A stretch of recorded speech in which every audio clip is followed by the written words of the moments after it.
ఇన్ని రోజులు ఎందుకు సైలెంట్ గా ఉంది? సైలెంట్ ఏముండదు ఎప్పుడు కూడా. 6 నెలలు అంటే ఏంటంటే ఇదివరకు జగన్ టైంలో ఏడాది గ్యాప్లు అని కూడా చెప్పారండి బేసిక్గా. అక్కడ సమస్య ఏంటంటే పనిని బట్టి ఉంటది.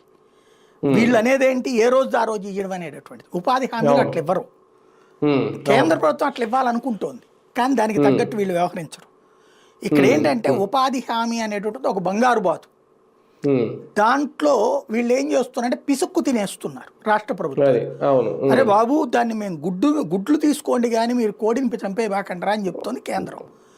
వీళ్ళు ఇప్పుడు ఆ కోడిని చంపకుండా గుడ్డుని ఎట్టా కాపాడుకోవాలి అర్థం కాక తలబట్టుకుంటున్నారు అనమాట ప్రస్తుతము. ఇదేంటి మీరు ఒక్కసారి గుర్తుకు తెచ్చుకోండి, అధికారంలోకి రాకముందు ప్రతిపక్షము కూడా ఉపాధి హామీ దుర్వినియోగం అని చెప్తుంది.